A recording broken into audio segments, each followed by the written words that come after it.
Exoneration. This is the title of Tom's newest book, Exoneration.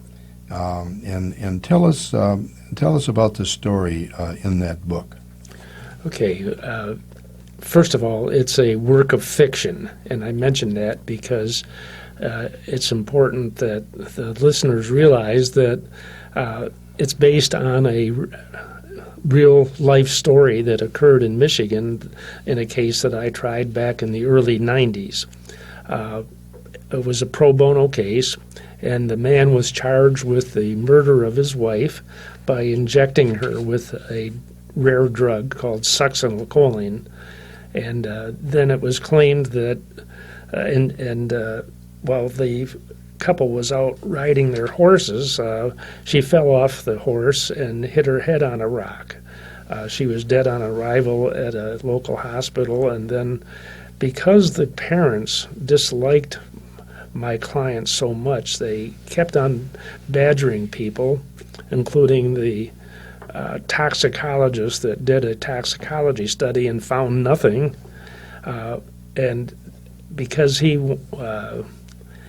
was more interested in incriminating and charging my client with murder than he was in being intellectually honest, he claimed that tissues that were 11 months post-mortem were filled with this drug called succinylcholine.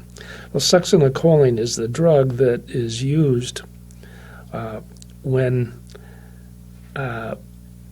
an anesthesiologist is inducing anesthesia prior to surgery. And what it's used for is it's administered so that he or she can pass an endotracheal tube into the lungs of the surgical patient. The vocal cords would spasm if the muscle relaxant weren't effective. But so what happens is that essentially the muscles of the body are paralyzed for about 2 minutes. And the beauty of the drug is that all of science then, 90s, from the 60s on, and even to the present time, are consistent that the drug disappears from the body within 10 minutes. In other words, it could not be discovered scientifically or otherwise except by some chicanery 11 months after death. So Exoneration is essentially a political book then. Yeah. You're making a political statement in writing this book. That's right, and the political nature of it is the novelist Grace Paley once said, when people asked why her books weren't more political, she said, quote, "I have to explain to them that writing about the lives of women is politics." Mm. So what I've done is I've taken my experience and I've transferred it to the present time in the Me Too era. And my protagonist, this is my second novel about Katie Hornsby, a young, brilliant trial lawyer from the Detroit area. Yeah, what was the title of the first book? The title of the first book was Safe Nowhere. Right. And yeah. that was about the dangers of foreign-made generic drugs, which comprise a little bit more than 80% of all the drugs that are taken in the United States. Okay, so why did you write Exoneration, the book Exoneration? I wrote Exoneration because I wanted to demonstrate through the eyes of a woman what it would be like to go into a small town where a misogynistic judge whose decisions are law in that town can control the outcome of a murder trial by a variety of moves that are designed to cause harassment, sexual and otherwise, in the trial lawyer, which is, of course, Katie Hornsby. And the book details exactly some of the situations that occurred to me during the murder trial in the early 90s that basically were ignored not only by the trial judge but subsequently by a line of appellate cases. In Michigan, it's very difficult to get a murder conviction overturned when your judges are all elected and they're up for election at the time they're hearing your case. So that's enough said about that. Yeah, well, this judge sounds like a Trump judge. So Exoneration, then, the book Exoneration is a story about a young, attractive, professional woman facing sexual harassment. And the sexual harassment is by the judge in the murder case in which she is defending a man charged with murdering his wife. Is that correct? That's exactly it. You said it much better than I could.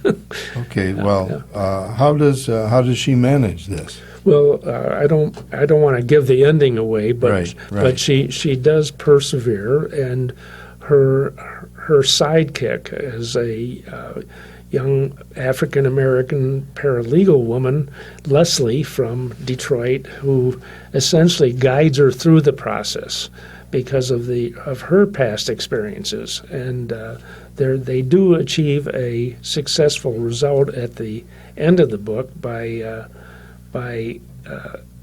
what we'll call a fairly unique form of exoneration. It's just one way that women are forced to deal with the subject of Me Tooism, so to speak, and all women are forced to do that on a daily basis. It's something that seems like, particularly in this Trump area where we have the grabbing routine on, that more men are feeling like they can take liberties when they were, particularly if they're in positions of power. Yeah, like Trump, for example, he was famous for bragging that he grabbed women by their private parts. Right. Which is, one of the despicable characteristics this man has, in addition to all of his other characteristics. He apparently now wants to become king of America. I hope that we can stop him with this impeachment process. But we've got some really treasonously cowardly senators who are scared to death of him, and I fear for our democracy, as I know you do, Tom. We've got a real problem with this guy. Exoneration. Define that word. Exoneration is simply there are a variety of exonerations. A jury could find someone to be not guilty. A governor could issue a pardon, or there could be any other variety of reasons that would cause the lawsuit against the person, or the trial against the person, or the determination of guilt against the person to be removed. And I feel like exoneration describes a fairly unique form of exoneration that, given the circumstances that this Katie Hornsby was placed in by the trial judge, is certainly justifiable under the situation. I would add this, is that the manner in which she approaches her form of exoneration would certainly could be the subject of law school ethic classes. Well, listener, this is Tom Bleakley, who's on the John Telford Show with me today. Many a year ago, I had a hand in coaching him in track and field at Denby High School, where I also hold a diploma. And he was the city champion in the 1 mile run and the 2 mile run. And he has written a book called Exoneration. It's a work of fiction, but it's in many ways it's fictionalized fact, and it has a political bent to it. Very similar, to the books that I write. I write fiction, I write fact. My most recent book, of course, was The Poet Emperor of Earth, an in-depth dialogue with the deity, which is Detroit-based and which makes many political commentaries about the state of our city and state and nation. And Tom is doing the same thing. Tom Bleakley is doing the same thing with his most recent book, Exoneration. Now, Tom Bleakley also has been a trial attorney, and he became quite famous for attacking the pharmaceutical industry when they were doing things counterproductive to the health of their customers. Is there anything you want to say about that, Tom, and your background in that regard? Well, all of my writing since I've gone into a state of semi-retirement has dealt with the issue of various drug cases that I've handled in the past. I have written RX for Mass Murder, which deals with the issue of the drug diethylstilbestrol when it was given to pregnant women in the 1950s, and the daughters